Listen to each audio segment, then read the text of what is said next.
How many doors have you tried to open without realizing the key was in your hand all along? Today, you'll learn how to use your own key with small daily actions where can unlock the biggest changes in life. Chapter 1. The Invisible Door. Change begins with a key. Imagine a hallway with several doors and a small, seemingly ordinary key. This key is not a miracle, but a repeatable system that opens the same door over and over.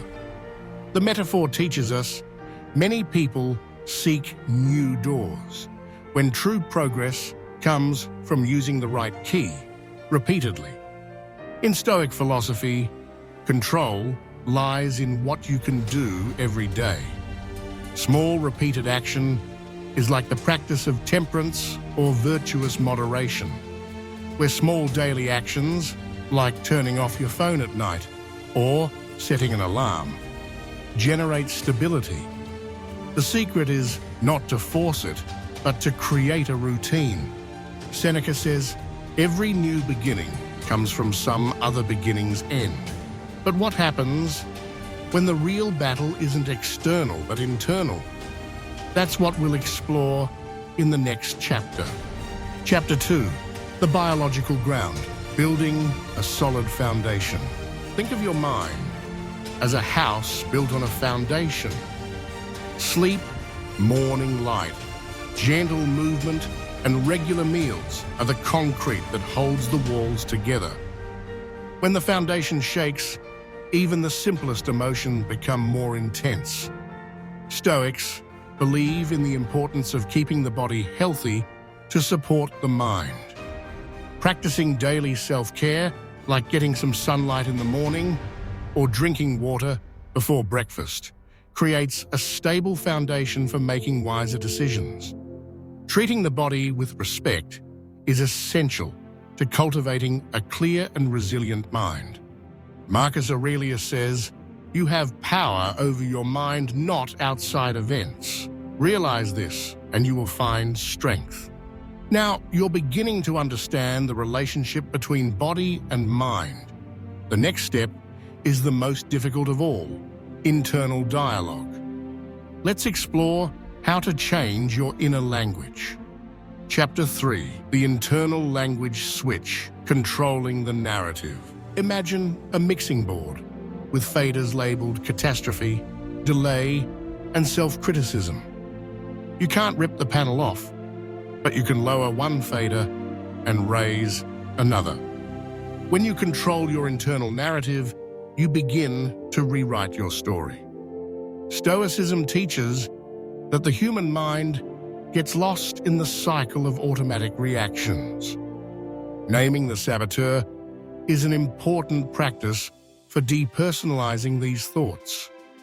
Identifying perfectionism as accountability, delay as research, and catastrophizing as realism reduces drama and allows for clear action. The if-then technique is a practical way to interrupt this negative cycle by creating an advanced plan of action. Like the philosopher Seneca one day says, we suffer more often in imagination than in reality. The biggest obstacle is not the external world, but how you react to it. Let's see how to overcome this with the next step. Chapter 4. The Social Gate. Building support around you. Visualize a construction site. Even the strongest walls need a temporary scaffolding while they take hold. Humans also need support from other nearby nervous systems, even if it's digital. Loneliness can be mistaken for independence. Stoics understand the importance of relationships, especially for maintaining balance. The practice of asking for help or sharing tasks is fundamental.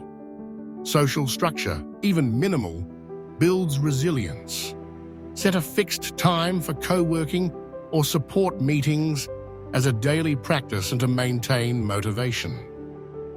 As Aristotle already said once, man is by nature a social animal. Motivation is fleeting, but structure is constant. Now let's explore how to connect your actions to a greater purpose. Chapter 5, the meaning that locks change. Back in the hallway, the doors are still there, but the key now has meaning. It's not just a key, it belongs to a story that matters. Meaning transforms daily tasks into devotion. When you connect your actions to a deep value, every small task becomes meaningful. When your actions align with your deepest values, they gain purpose, regardless of the difficulties that arise. The key here is intention, like, I do something because I care about something. Now that you have the tools to apply a daily transformative system, it's time to take action. What will you choose to do today to connect your values to your actions? Leave your answer in the comments, subscribe, and watch the next video to continue strengthening your mental health with practical actions based on Stoic wisdom.